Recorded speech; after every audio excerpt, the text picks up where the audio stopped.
শিক্ষক পদে চাকরির ক্ষেত্রে ইন্টারভিউ বোর্ডে আপনাকে ডেমো দিতে হবে। ডেমোতে কোন কোন নিয়মগুলো আপনি মেনে চললে একদম ফুল মার্কস পাবেন, আসুন আমরা দেখি। 1 নম্বর নিয়ম হচ্ছে কুশল বিনিময় করা। ডেমো ক্লাস শুরু করার আগে আপনি শিক্ষার্থীদেরকে প্রশ্ন করবেন, তোমরা কেমন আছো? শিক্ষার্থীরাও আপনাকে প্রশ্ন করবে, স্যার আপনি কেমন আছেন? এটাকে বলা হয় কুশল বিনিময় করা। সরাসরি ডাইরেক্ট গিয়ে আপনি পড়াতে পারেন না, আগে আপনাকে কুশল বিনিময় করতে হবে। 2 নম্বর নিয়ম হচ্ছে সুন্দর উপস্থাপনার মাধ্যমে আজকের পাঠের বিষয়ে প্রবেশ করবেন। আপনি আজকে যে বিষয়টা পড়াবেন সরাসরি গিয়ে আপনি বলতে পারেন না যে আমি আজকে এই বিষয় পড়াবো।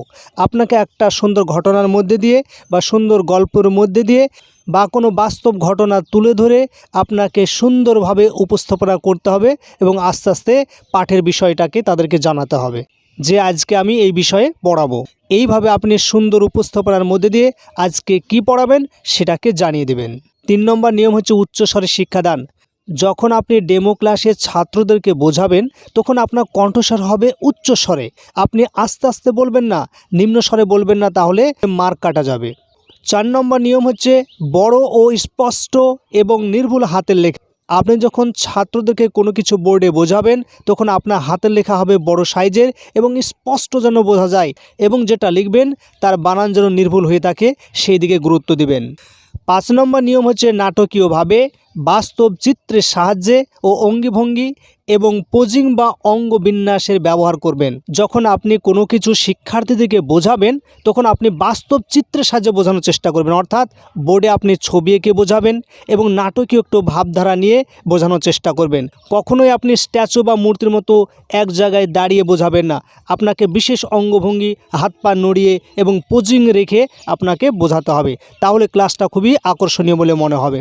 কিন্তু এই কাজটি করা খুবই কঠিন, কারণ অনেক শিক্ষক রয়েছে যারা এইভাবে পড়াতে পারেন না। তারা ছবি আঁকতেও পারেন না, নাটকীয় ভাবধারা যাদের মধ্যে নেই, এবং তারা পোজিং রেখে পড়াতেও পারেন না। আর আপনি যদি এই নিয়মে পড়ান তাহলে দেখবেন শিক্ষার্থীরা এক দৃষ্টিতে মনোযোগ সহকারে আপনার বোঝানোটা তারা ফলো করবে। 6 নম্বর নিয়ম হচ্ছে আত্মবিশ্বাস সঞ্চয় করা।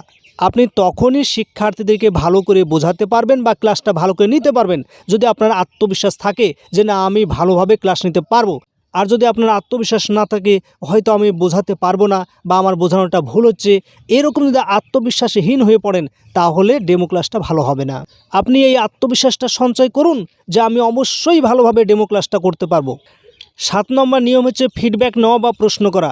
আপনি এতক্ষণ শিক্ষার্থীদেরকে যা বোঝালেন, আপনাকে ফিডব্যাক নেওয়ার জন্য প্রশ্ন করতে হবে।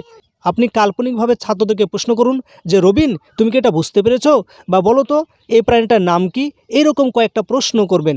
প্রশ্ন না করলে বা ফিডব্যাক না নিলে ডেমো ক্লাসটা অসম্পূর্ণ থেকে যায়। নেক্সট নিয়ম হচ্ছে হোমওয়ার্ক দেওয়া। আপনি এতক্ষণ যা বোঝালেন বা যা প্রশ্ন করলেন তার মধ্যে থেকে বাড়িতে কিছু কাজ দিতে হবে। যদি আপনি বাড়ির কাজ বা হোমওয়ার্কটা শিক্ষার্থীদেরকে না দেন তাহলে ডেমো ক্লাসে আপনি ফুল মার্কস পাবেন না। সর্বশেষে 9 নম্বর নিয়ম হচ্ছে পরের দিন ক্লাসে কী নিয়ে পড়ানো হবে তার ইঙ্গিত দেওয়া। যখন আপনি ডেমো ক্লাসটা শেষ করছেন তখন শিক্ষার্থীদেরকে বলবেন যে এই বিষয়ে আমরা পরের দিন বিস্তারিত আলোচনা করব, বা বলতে পারেন পরের দিন আমরা এই চ্যাপ্টারটা শুরু করব। এইভাবে পরবর্তী ক্লাসে হালকা ইঙ্গিত দিবেন, তাহলে আপনার ডেমো ক্লাসটা সম্পূর্ণ হবে। এই নিয়মগুলি মেনে চলে যদি আপনি ডেমো ক্লাসটা দেন তাহলে আশা করা যায় আপনি ডেমো ক্লাসে অবশ্যই ফুল মার্কস পাবেন।